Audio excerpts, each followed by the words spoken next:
we're going to go down this route. Let's play devil's advocate. Pistons get the second pick, right? Yeah. I'm drafting Scoot, but I'm trading the pick.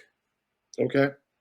I think if you land the second pick and you draft Scoot Henderson, a lot of fans have had this conversation. We've had this conversation multiple times throughout this year. How can you play a Cade Cunningham, a Jaden Ivey, and a Scoot Henderson at the same time? Hypothetically, you could put Scoot at point, Ivy at shooting guard, and Cade at small forward. But we both know Cade Cunningham does not want to play small forward. No, Cade Cunningham wants to be a guard, and it's not to say he can't play small forward. He could. He's a two-way guy. But if you draft Scoot, you're either trading Scoot Henderson or you're trading Jaden Ivey. You cannot have three guards in your lineup and expect to compete for the playoffs. Cleveland drafted Colin Sexton, Darius Garland, and back-to-back drafts. They drafted Isaac Okoro, and then they drafted Evan Mobley.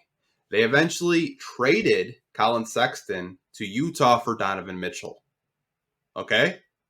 So you can draft Scoot.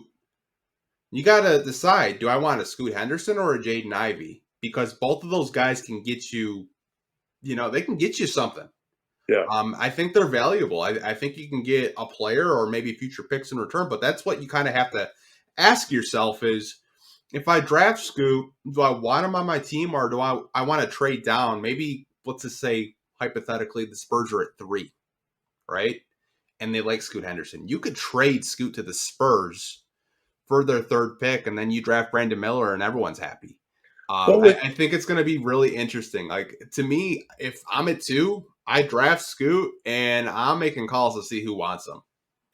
But don't you think, like, if you draft Scoot, you kind of got to see how it plays out? Because I know we have Ivy, and I mean, Ivy's done it against NBA competition, and he's looked good. We've talked about the development as a playmaker. He's going to be a fantastic secondary playmaker alongside Cade Cunningham in that backcourt for years. But if you draft Scoot, I think you have to trade Jaden Ivey, especially when they're saying that Scoot Henderson is a generational point guard and all this other stuff, which I'm not buying. I don't buy that. But he is very explosive. He is very good. You see the shades of Derrick Rose. I even think when he's dribbling the ball, because it's like he has it on the string, he kind of looks like Steve Franchise, man, in his early Houston days when he's dribbling the ball and breaking people down. It's incredible to watch, but I'm kind of talking myself into Scoot Henderson. I just think if you land that second pick and Scoot is your guy, Ivy's out in Detroit. I think that's the case. I don't think it's Cade. I think it's Ivy. And, man, that's going to be tough, man, because I love watching Jaden Ivey. Yeah, I mean, like, we talked earlier about trading the pick. Can't trade the pick. You have to draft the player and then trade the said player, right? Yeah.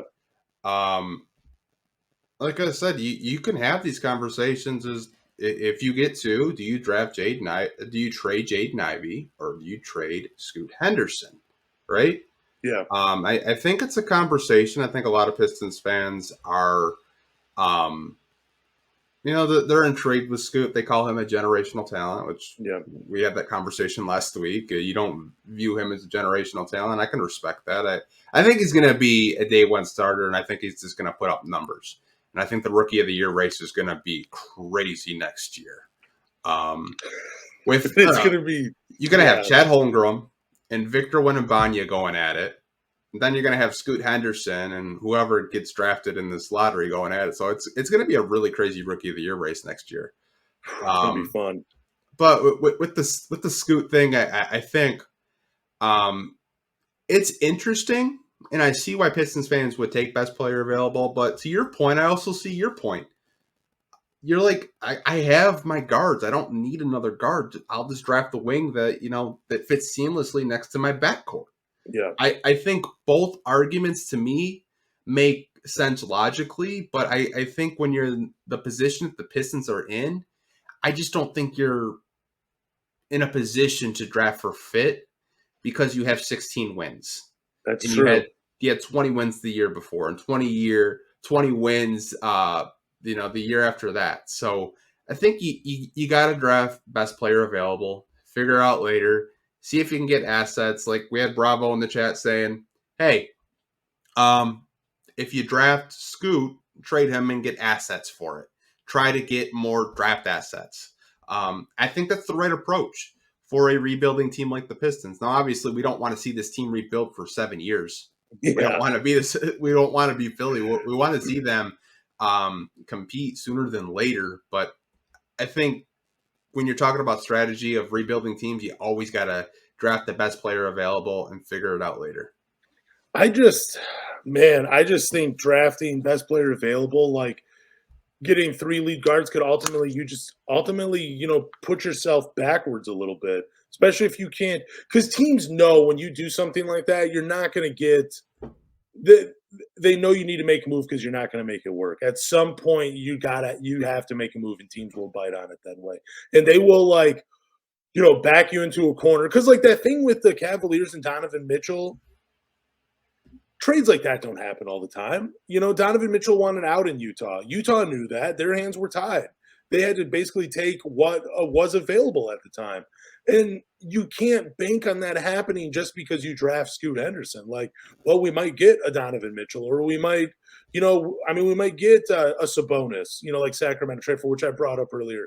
You can't bank on that happening. So, yeah, even though I know, fit isn't everybody's the way they want to go. I just think it's, even for a 16-win team, I think you have to look at it logically, where you're like, okay, we need players at certain positions to finally get wins in this team. And drafting another lead guard, that doesn't put us in the position to win now.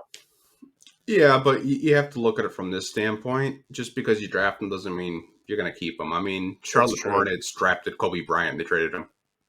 Yeah, that was crazy too. Yeah, like, just because you draft them, last year, when we were doing a live stream, we didn't know we were getting Jalen Duren. You predicted it, but no one really knew that we were going to, trade up in the draft. The NBA draft is such a fun time, and you really don't know what's going to happen. I wouldn't put it past Troy Weaver to, draft him and try to see what he can get from other teams to get assets, get a player that can contribute day one, get a player that maybe makes more sense for the Pistons long term, or get future draft pick assets. I think when we talk about Miller and Scoot, I think a lot of fans are like, you gotta take best player available. You can't go for fit. You know who drafts for fit? A team that drafts for fit and it's in the lottery every year? The Washington Wizards. Yeah. And look where that has gotten them.